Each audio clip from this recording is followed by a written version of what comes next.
Hello, my name is Julia, and I'm 28 years old. These past few months have been crazy, mostly because of my spoiled sister-in-law. But before I get into that, let me tell you a bit about myself. I grew up in an upper middle class family. I had some nice things, but I still had to work hard for what I wanted. I'm very close to my family, so I always try to help them out. When I was 23, my last grandfather passed away and left me a good amount of money.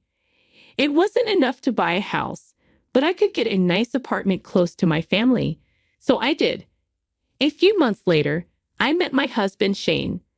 We had mutual friends who introduced us, and we hit it off right away. We started dating soon after we met. Shane and I had a lot in common and got along well with each other's families, except for Shane's sister, Mabel. While the rest of Shane's family was nice to me, Mabel was always cold. I didn't know why, so I tried to be friendly and helpful, especially when Shane's parents asked me to give her advice on career and college stuff. But Mabel never warmed up to me. I later found out she was jealous because she thought I was stealing attention from her. Mabel always needed to be the center of attention and resented anyone who took it away. I decided I didn't want to be around that negativity, so I spent less time with Shane's family, which Shane supported. Shane and I got married after dating for 4 years. We moved into an apartment and focused on our careers, especially Shane, who was up for a big promotion. For the first few months after we got married, I didn't see much of him because he was working so hard. I didn't mind because we always made time for each other. About a year after we got married, Shane came home from work looking upset. After I asked him what was wrong, he told me he had some bad news. "Do you remember that huge promotion I've been working towards?" he asked. "Oh no, did you not get it?" I replied. "I did, but there's a downside. I'll have to move to Massachusetts." "Massachusetts? That's across the country," I exclaimed. "I know. I'm confused about what to do. I have until the end of the week to decide. I can't leave here. I have a house and I don't want to be far from our families," I said. "I know, and I wouldn't expect you to leave everything behind. But I worked so hard for this promotion," Shane replied. "I understand. We could use the extra money, especially since we're planning to have kids. You should take the job," I said. "But what about you?" Shane asked. "We're married. We can handle long distance for a while, and we can afford to visit each other often." I reassured him. "Are you sure? This is a big decision," Shane said. "I'm 100% sure. You shouldn't give up on your success because of me. We're strong enough to make long distance work," I said. "Of course we are.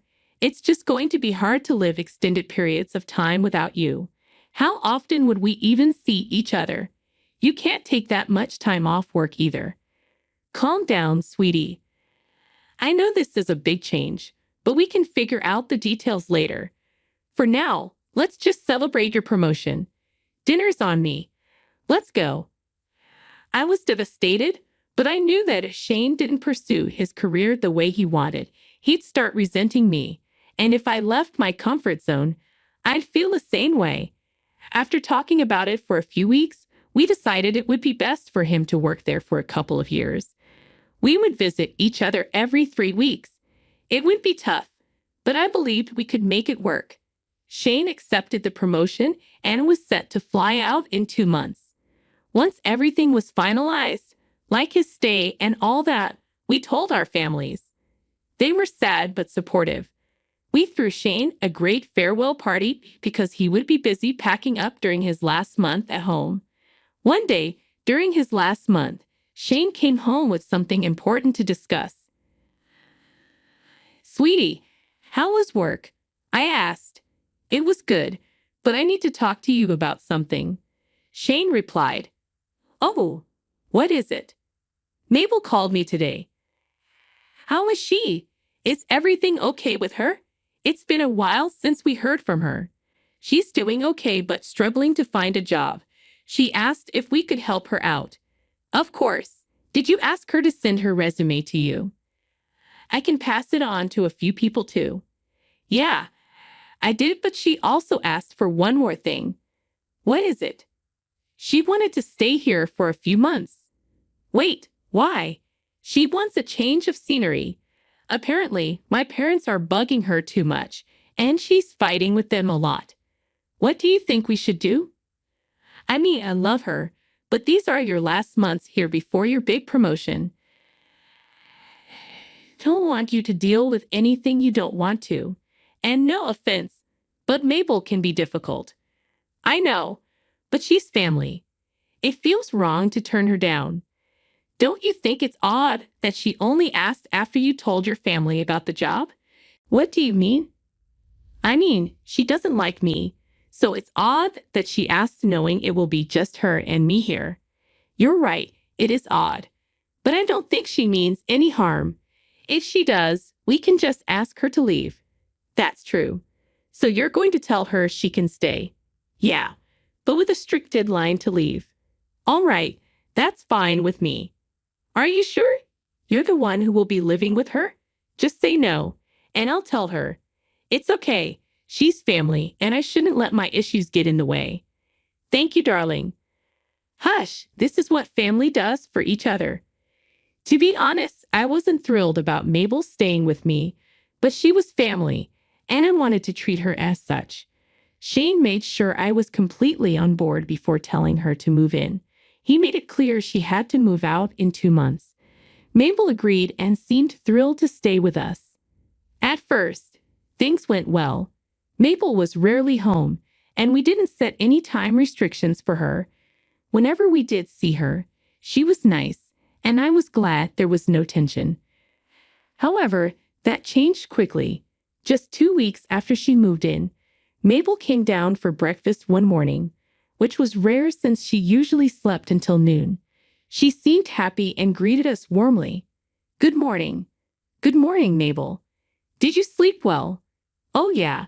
I'm so sorry I haven't been home much. I've been used to my freedom to do whatever, whenever a little too much. It's all right as long as you're safe and enjoying your time here. I replied, It's all good. Julia and I are going to get some groceries in a little while. Let us know if you need anything. I don't think I need anything specifically, but I do need to ask you guys something. Mabel said, Yes, what is it? Well, before I ask you that, I need to tell you guys that I'm dating someone. Oh, that's wonderful. What's his name?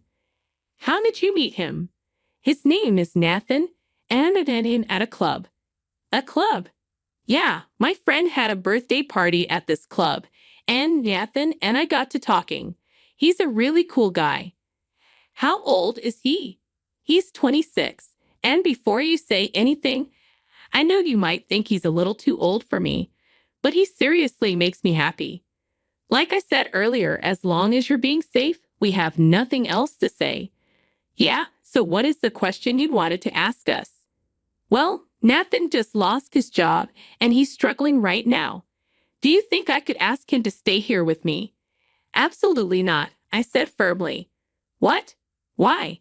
Because, first of all, we barely know him. I don't want a stranger living under the same roof as me. It's dangerous. But he's not a stranger to me. He's my boyfriend. That doesn't make him any less of a stranger to us. And secondly, he's a grown man. He can figure out his housing by himself. He can't rely on a freshly graduated girl to provide for him. You have no say in this, Julia. Shane, come on, you understand me, right? You're okay with it, right? No, of course I'm not. Shane replied, I don't think it's okay for you to even ask us when we've graciously let you live here. I don't know what kind of hold Julia has on you, but she's changed you. You're not the amazing brother I had growing up, Mabel shouted as she stormed off. I felt really bad for saying no to Mabel after she told Shane he was not a good brother. Personally, if my siblings said that to me, I would have been crushed. But Shane assured me it wasn't the first time Mabel had said something rude just to get her way. I was upset that Mabel being so mean was so normal that Shane had become desensitized to it. Mabel kept her distance from us after that. She barely spoke to us unless it was absolutely necessary. I tried to talk to her and explain where I was coming from, but she refused to even look at me. Every time I was alone in the living room and she saw me there, she would dash into her room to avoid me. It took me some time, but I eventually made peace with Mabel being that way, especially because I had something more important to focus on: Shane leaving for another state for work. It was really hard for me to deal with Shane leaving. It was a difficult time for us, and it took a few weeks to actually get used to his absence. What made it even harder was Mabel's behavior. Without Shane there, I guess she thought she could treat me however she wanted. She would throw insults my way and make a mess everywhere. Whenever I asked her to clean up after herself, she would laugh at me. She constantly asked to let her boyfriend Nathan over, and when I turned her down, she'd get all huffy and tell me that Shane left me to get away from my prudish behavior. I was so close to kicking her out. In fact, Shane told me I was free to do it if I wanted to. But she was family, so I never did. That all changed when I came home one day to find my bags packed and left outside the apartment. I rang the doorbell and Mabel answered. "Oh, what's going on here? Why are my bags packed and left outside?" I asked. "You're moving out," she said matter-of-factly. "No, I'm not." "Yes, you are." "Mabel, this is my house. I'm not moving out. You can't just pack my bags and ask me to leave." "Yes, I most definitely can." "How can you do something like that? My brother pays the rent for this place. He's working hard far away just so he can pay for this place. I don't see why you have to live here. That makes no sense. I don't care that your slow brain can't understand what I'm saying. I already packed your things up, so you don't have to worry about it. You're welcome for it. By the way, I have nothing to be grateful for. You can't kick me out of my own home. It's not your place. How do you think Shane is going to react when he finds out that you've kicked me out? He let you stay here out of obligation and love for you. I'm sure he'll understand that I did the right thing. Besides, I also need some space to spend time with my boyfriend." "Your boyfriend?" I asked, stunned. "Yeah, he's moving in. And before you suggest us living together, I don't want that. Unfortunately, there's not enough room for useless people in this house." "Useless? You're the one that doesn't have a job. Just because you have a job doesn't mean you can't be useless. You purposely sent my brother away to work so you could lounge in this huge apartment all by yourself. I will not let that happen any longer. You need to be put in your place. Why in the world would I want to spend time away from Shane? Are you insane? I haven't sent him anywhere.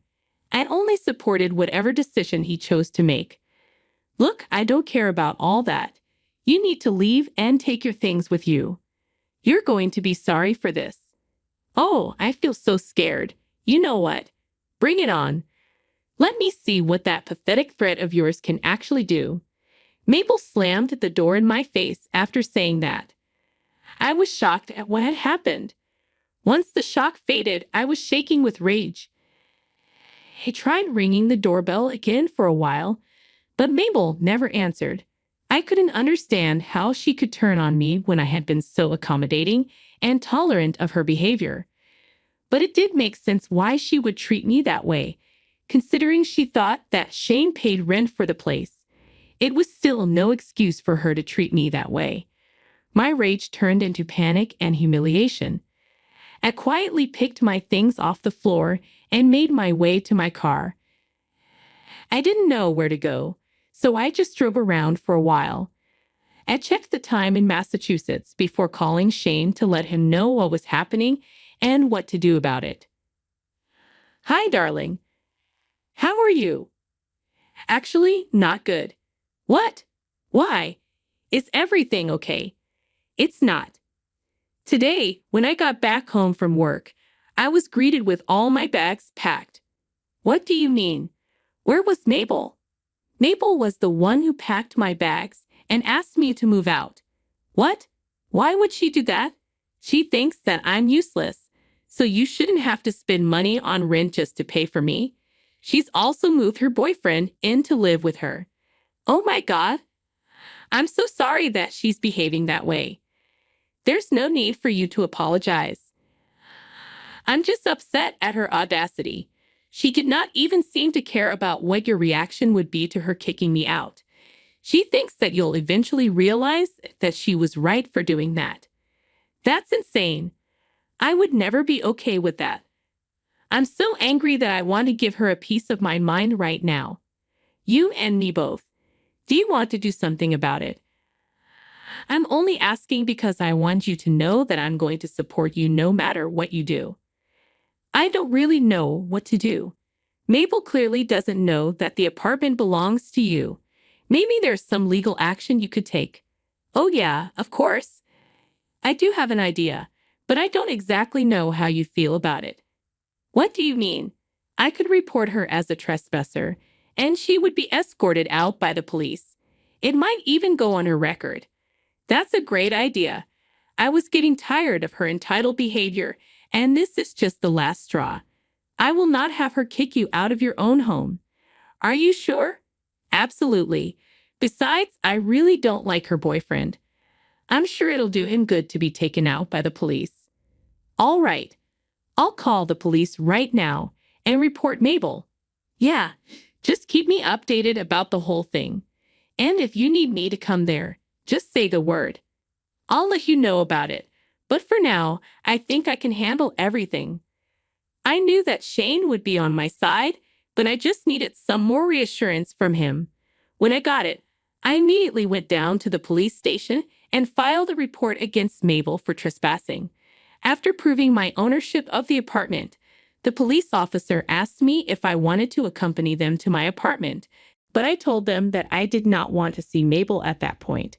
They asked me to wait there or go someplace where I could wait a while till they got Mabel out of the house. I went over to my mom's house. My mom was upset to hear about what had happened and offered to help me too. It took a long while, but eventually, the police officers asked me to come back home and make sure that nothing was stolen. I practically raced back home, and when I got there, I looked everywhere to make sure I still had everything. Thankfully, everything was there. I thanked the police officers for their help, and they told me that they had a slight issue with getting Mabel out. They also told me to call them if I needed help with her again because she had been put on their record now. I was confused about what had happened, but at least Mabel was finally out of my house. I was honestly too tired to ask what happened. The next morning, however, I got all my answers. Mabel called me to yell at me. You called the cops on us. I told you that you would be sorry for kicking me out.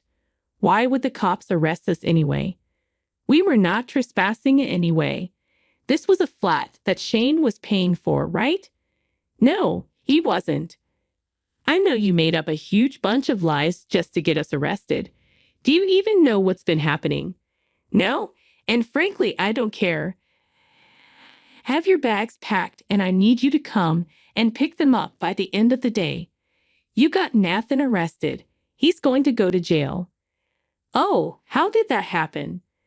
We thought the cops were trying to force us out, so he put up a fight and ended up injuring the officer in the process. This is all your fault. You need to call the cops and tell them that you lied. But I didn't lie about a single thing. Don't test me, Julia. I've only been quiet about my dislike for you because I respect Shane. But if you don't call the cops and make things right, I'm going to tell my family about everything and you're going to be shunned by everyone. What exactly are you going to tell them? That I kicked you and your boyfriend out of the apartment that I own? What are you talking about? The apartment that you kicked me out of is mine. I bought it right after I graduated. No, you're lying. You're trying to keep the lie up. I just know it. I have no reason to lie. You can ask Shane yourself. If you want me to send you the documents of my purchase, I can do that too. Why would you not say anything to me about it? Why was this hidden? I don't see why my affairs are your issue. It's not my fault that you made assumptions for which you have to pay the price right now. Yes, it is. You need to do something about this. If you had told me that you own the apartment, I would not have anything on my record and Nathan wouldn't be in jail. I have nothing to do with this, Mabel. Shane and I were nice to you because you were family. You did nothing but make our lives hell. I could have kicked you out right after Shane left, but I didn't do that because I cared about you. This is no way to treat the person that's helping you out. Maybe you could learn something from this. Goodbye. When Mabel started spreading lies, I was furious. So every time I got a call from a concerned family member, I would send them the video recording of the day that Mabel threw me out of my own home. Thankfully, our entire conversation happened at the doorstep and my security doorbell caught the whole interaction. With that proof, everyone began to turn on Mabel, and that only made her angrier with me. She couldn't reach out to me, so she called Shane and tried to get into an argument with him about me. But Shane wasn't having any of it. He chewed her out real good and told her to stop bothering the both of us. Mabel also ended up getting kicked out of her parents' house because they didn't want to have anything to do with a lying, manipulative, and thieving person. Eventually, Mabel gave up her huge ego and came over to my place to beg me to take her back. She cried and begged me to help her out because she didn't have any other place to go to. Now, here's the thing. No matter how much I wanted to help her, I couldn't let go of the feeling of getting kicked out of my own home. So while I couldn't help her live with me, I did suggest some alternatives for her until she got up on her own feet. She did not like that. I wasn't helping her out, and she threw a fit. I had to eventually ask her to leave, and when she did not, I threatened to call the cops again. Thankfully, that got her out of the door almost immediately. I was paranoid about Mabel having a copy of the keys to my place, especially considering how she never returned it to me even when I asked her to. So I made sure to change the locks, which was once again a smart move because Mabel did try to break in. I snapped after that and called the police on her again. This time she got arrested for real. She was slapped with a hefty fine, and since it was her first offense, she got off with community service. I also managed to get a restraining order against her. It's been a good few months since all of this went down. It was really hard to get rid of the paranoia of her breaking in again, but eventually, things calmed down. Almost everyone in Shane's family has cut ties with Mabel, although they're willing to let her back in once she realizes how bad her actions were and she apologizes for it. I don't know what's been going on in her life now, and I'm happy to not know any of it. I'm just happy that she's no longer someone that I have to deal with. I'm happier now, and so is Shane. Never in my life did I think I'd have to deal with things like this, but it is comforting to know that I was able to handle this in the best way possible. Thanks for listening.